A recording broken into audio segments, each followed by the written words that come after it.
wissen.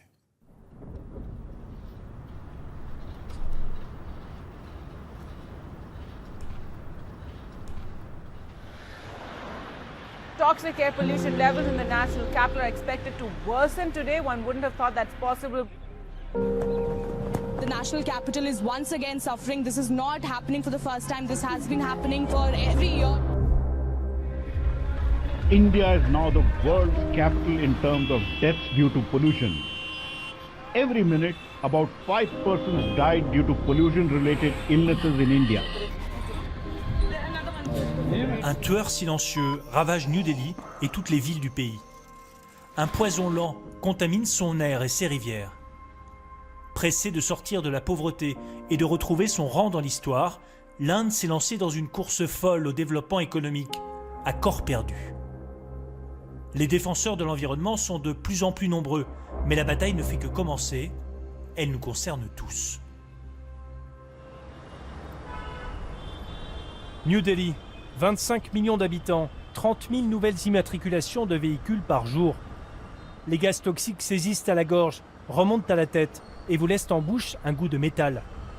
L'hiver, la concentration de l'air en particules fines atteint des niveaux effarants. Je mesure le taux de nanoparticules de 2,5 microns. Ce sont des particules cancérigènes que le corps ne peut filtrer et qui vont directement dans nos poumons, puis dans notre sang. Là, on est à 466. Donc on est 46 fois au-dessus de la norme recommandée par l'Organisation mondiale de la santé. Cela équivaut à fumer 30 à 40 cigarettes par jour.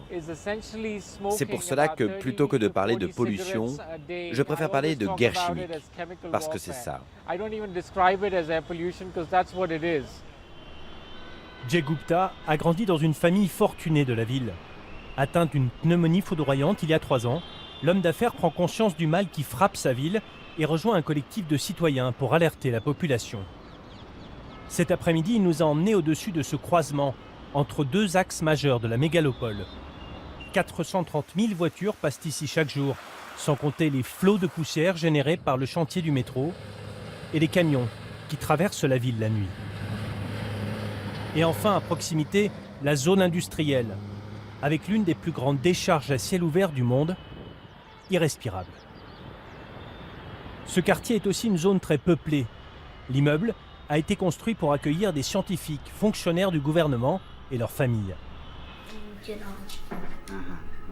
Les Nataraju sont arrivés du sud de l'Inde il y a 8 ans. Ajay, leur fils, est tombé malade peu après. Il souffre d'asthme. Bonjour, entrez, entrez. Faisons donc une mesure du taux de pollution à l'intérieur de chez vous. Le scientifique a acheté un purificateur d'air, une machine censée filtrer les particules fines dans la chambre à coucher. Je crois que je suis le seul de l'immeuble à en avoir acheté un. Je l'ai acheté en 2015 lorsque mon fils a été diagnostiqué asthmatique. Il est allumé? Oui, mais il n'y a pas de lumière rouge, donc logiquement cela veut dire que l'air n'est pas pollué. Je ne lis aucune différence avec l'air extérieur. Oh mon Dieu, 300? 300, c'est 30 fois plus que la norme recommandée. Le filtre est couvert de poussière, il ne fonctionne plus. C'est vraiment très élevé. Personne ne devrait devoir vivre et dormir avec cet air toxique à l'intérieur de chez soi.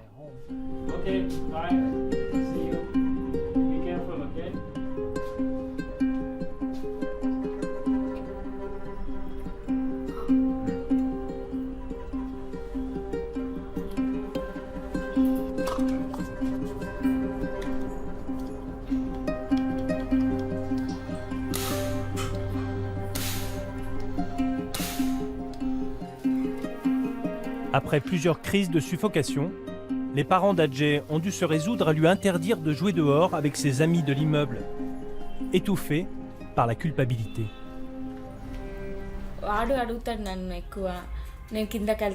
Il me demande toujours de descendre pour jouer. Il me dit qu'il veut vivre comme les autres enfants. Que puis-je faire? Si je dis oui, ce ne sera pas bon pour lui. Et pourtant, on adore notre fils. Lorsqu'il a ses crises, je dois le porter à la salle de bain et aux toilettes. C'est vraiment impressionnant.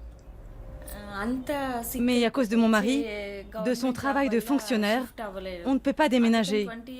Dans 20 ans seulement, on pourra rentrer chez nous dans le sud. On n'arrête pas de se disputer à ce sujet.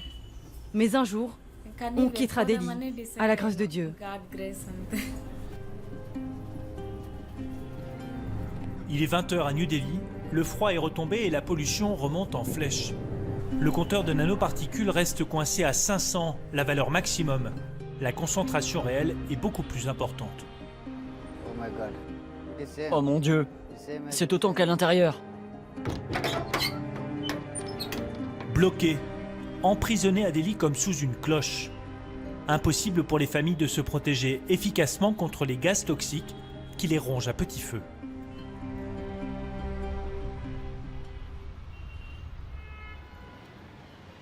Dans cet hôpital de la capitale indienne, le service de pneumologie accueille des patients toujours plus nombreux et toujours plus jeunes. 30 ans que le professeur Kumar, un chirurgien très réputé, voit les poumons de ses malades se détériorer. Vos poumons se sont réduits après l'opération. Il faut vraiment faire de l'exercice pour qu'ils retrouvent du volume. Lorsque j'ai débuté, la plupart des poumons étaient roses, mais maintenant c'est devenu très rare. Je vois même des taches noires sur les poumons d'adolescents. Si vous êtes né à Delhi, vous êtes exposé à la pollution dès votre naissance, donc lorsque vous atteignez l'âge de 35 ans, vous avez déjà accumulé suffisamment d'agents cancéreux en vous. Le problème avec la pollution de l'air, c'est qu'elle ne vous tue pas tout de suite. Ce n'est pas comme la dengue qui peut vous tuer en quelques jours. Les effets de la pollution se font sentir sur le long terme. Et ce n'est pas propre à New Delhi. 17 des 20 villes les plus polluées au monde sont en Inde.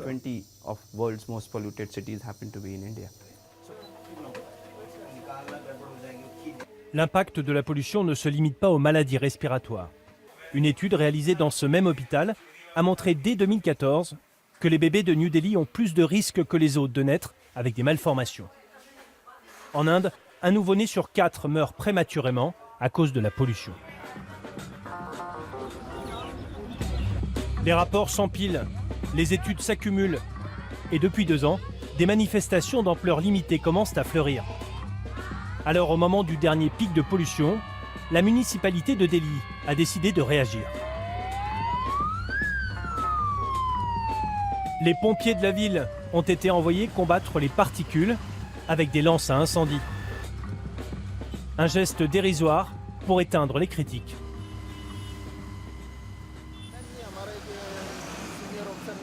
Notre officier supérieur nous a ordonné de nettoyer ces arbres parce que la pollution est à son pic. Mais vous pensez que cela sert à quelque chose? Bien sûr que oui. Plus on nettoie les arbres, plus on obtient de l'oxygène. Nettoyer la poussière permet de faire décroître la pollution. Dans le même temps, les écoles ont été fermées, ainsi que les chantiers et les usines, pendant 1 semaine seulement. Au-delà de ces mesures d'urgence, aucun plan de long terme. Pas de périphérique pour désengorger la capitale. Pas de sanctions réellement dissuasives contre les pollueurs, contrairement à ce qui était mis en place à Pékin par exemple. Et il manque des milliers de bus et de rames de métro. La pollution de l'air est loin d'être une priorité. Il n'existe aucun parti écologiste en Inde. Le Premier ministre n'a jamais évoqué le sujet. La municipalité rejette la faute sur les autres.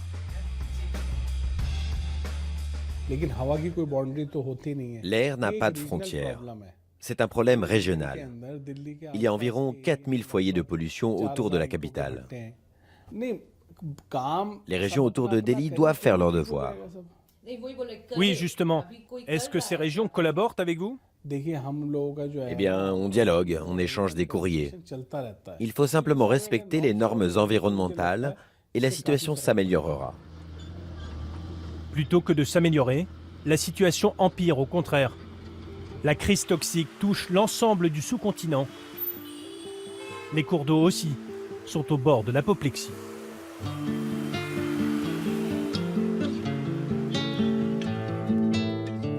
On la surnomme la Silicon Valley de l'Inde.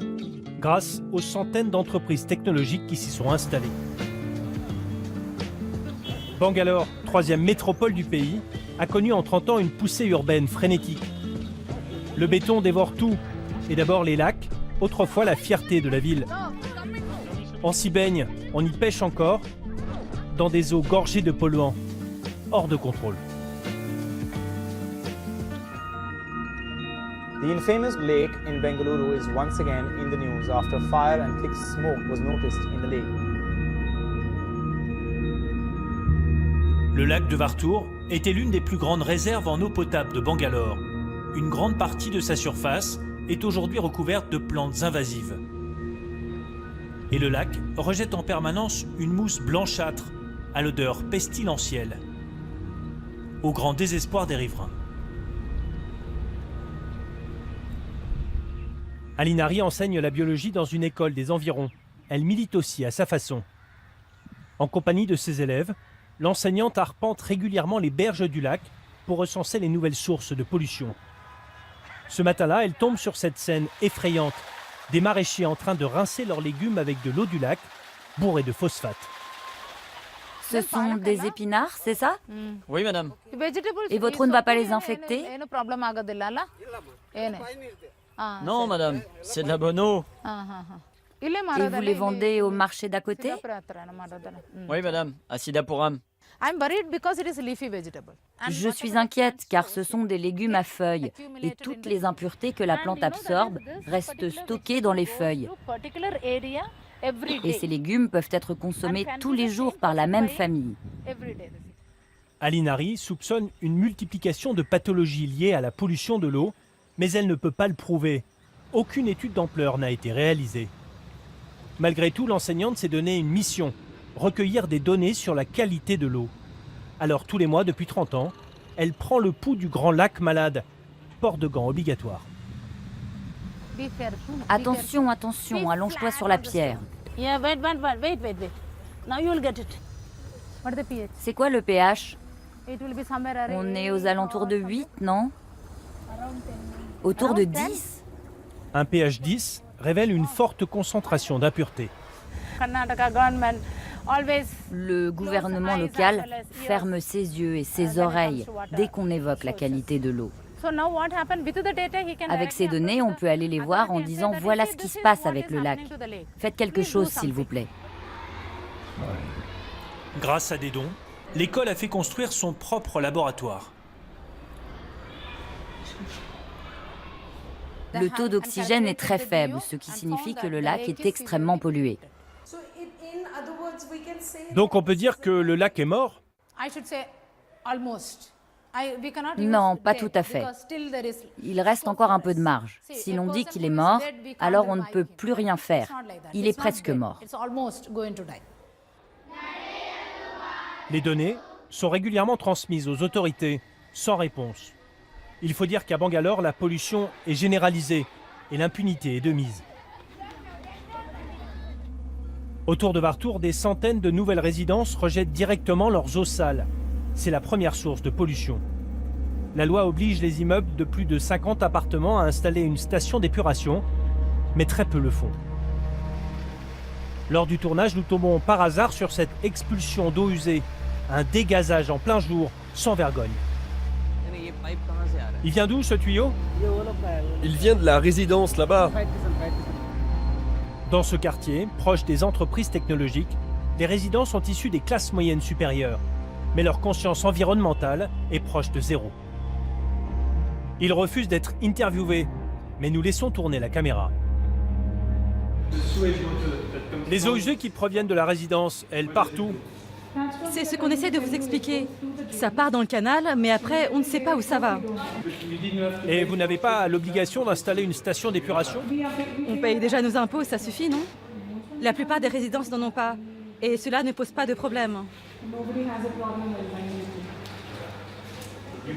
Et vous n'avez pas peur d'une descente de police? Bah non, ils ne viennent jamais. Ces résidents se moquent bien de la pollution qui finira dans le lac de Vartur. Les promoteurs immobiliers non plus ne craignent pas d'enfreindre la loi. Voilà plus d'1 an que ce lac, relié à Vartour, est pollué par un riche propriétaire terrien. L'homme a fait construire plusieurs bâtiments dans une zone pourtant protégée qui s'est transformée en dépotoir. Le propriétaire est puissant. Son frère est un ancien élu local. Nous nous rendons à son domicile en caméra cachée. Il refuse toute interview. Dans le quartier, on l'appelle Chaku, le couteau. Pourquoi vous l'appelez le couteau? Il a toujours été appelé comme ça. Et ça veut dire qu'il fait partie d'un gang? C'est vous qui le dites. Nous, on ne peut pas en parler. On pourrait avoir des problèmes.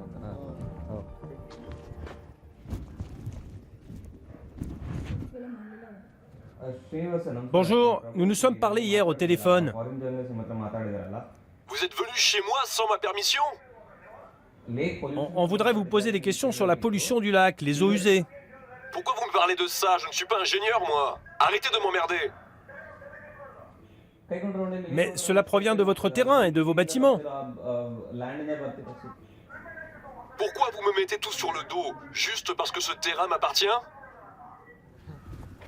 Malgré plusieurs plaintes, la police refuse d'enquêter sur le couteau. À Bangalore, les pollueurs se sentent intouchables. Suite à l'incendie du lac, les autorités ont rendu publique cette liste, les 488 plus grosses usines polluantes de Bangalore. Des multinationales sont épinglées comme Bosch ou Toshiba, et de grands groupes indiens comme le leader du textile, Shahi Exports. 6 mois plus tard, seules 5 usines sur 488 ont été fermées. Il y a quelque chose de pourri à la Cité des Lacs. La ville génère 1500 millions de litres d'eau non traitée et au bout de la chaîne, une grande partie échoue à Vartour. Aline Harry, l'enseignante, veut nous montrer le canal qui charrie les excréments de la ville. 1 an qu'elle n'était pas venue ici. Mais qu'est-ce que c'est que ça? Ils ont carrément jeté des machines.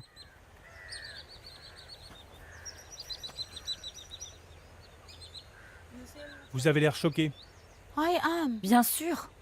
Car ce n'était pas comme ça avant, ce n'était pas comme ça. Vous voyez tous ces débris?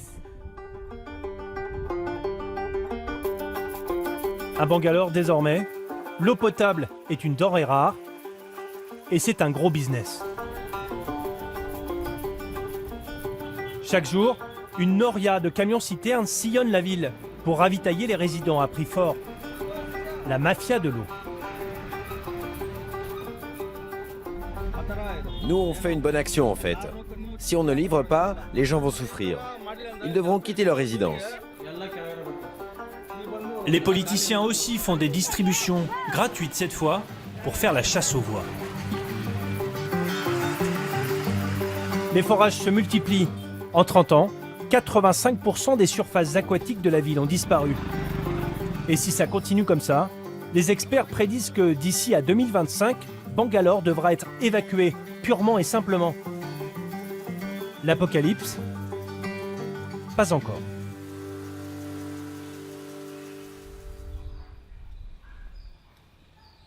Sécurité privée et parterres fleuris.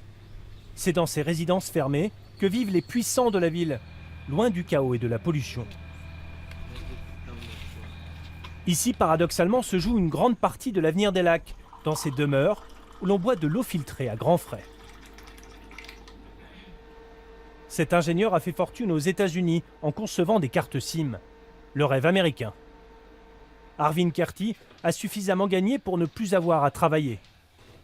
Revenu en Inde, il veut sortir de son ghetto doré et changer le monde.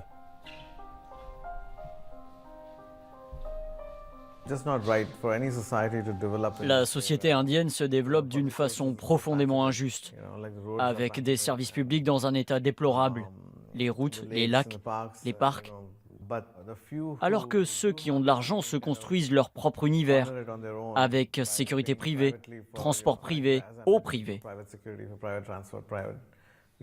Ce que je veux, c'est rendre ces biens communs disponibles pour tous. By having things like this become available to all eventually. C'est lors d'une de ses promenades matinales à vélo qu'Arvind a découvert le lac de Kundahali, un petit bijou de verdure coincé entre les sièges sociaux flambant neufs et un bidonville peuplé de migrants arrivés de fraîche date. Il y a encore 3 ans, lors de la première venue de l'ingénieur, le lac était un vaste dépotoir. Avec un groupe d'amis, nous avons décidé de faire une promenade autour du lac. Mais ce n'était pas possible. Il y avait des rivières d'eau sale et on ne pouvait pas les franchir.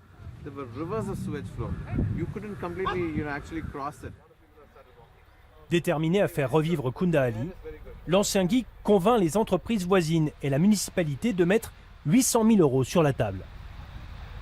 Avec cet argent, il fait construire 2 stations d'épuration écologiques. Les eaux sales sont filtrées sans produits chimiques, à l'aide de plantes. Mais l'essentiel pour Arvind, c'est de mobiliser les riverains du lac. Ce dimanche matin, il a organisé une grande opération. Ok, bonjour tout le monde. Vous vous promenez partout, il y a plein de détritus par ici, par là-bas aussi. N'oubliez pas que pour planter un arbre, il faut 4 paquets de terre. Faites-vous aider par les jardiniers.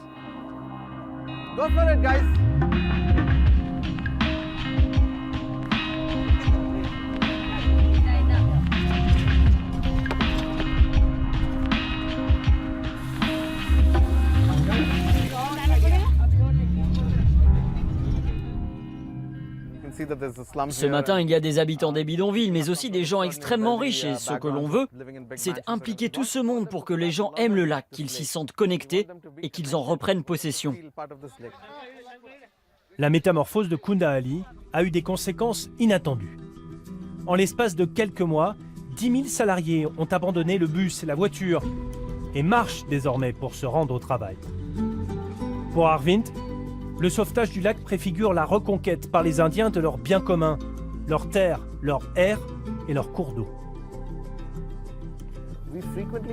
On entend souvent dire « le gouvernement ne fait rien ». Et c'est sans doute vrai. Mais le gouvernement, c'est nous. Nous sommes le gouvernement.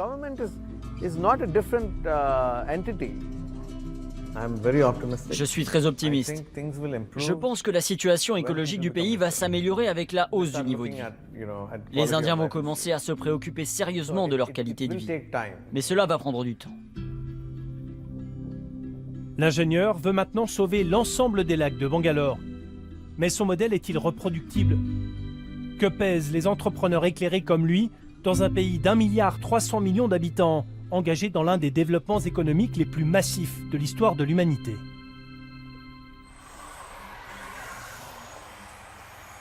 Retour à New Delhi. 35 000 habitants s'apprêtent à courir le semi-marathon. L'air est surchargé de particules fines, mais ni le gouvernement ni les organisateurs n'ont jugé bon d'annuler l'événement. Jay Gupta, le businessman, et les autres défenseurs de l'environnement n'ont pourtant pas ménagé leurs efforts.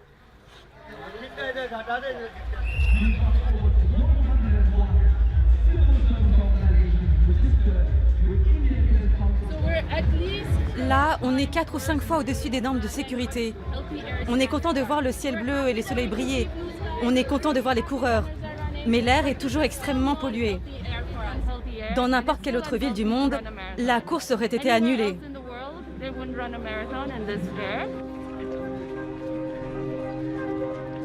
Les sportifs s'élancent, heureux de fouler les artères les plus emblématiques de la capitale indienne. Ceux qui portent des masques de protection se comptent sur les doigts de la main. Oubliez la pollution, l'espace d'une course. Ce qui se joue en Inde nous concerne tous. Le type de développement économique que choisira 16% de l'humanité aura des répercussions sur la planète entière et sur son climat.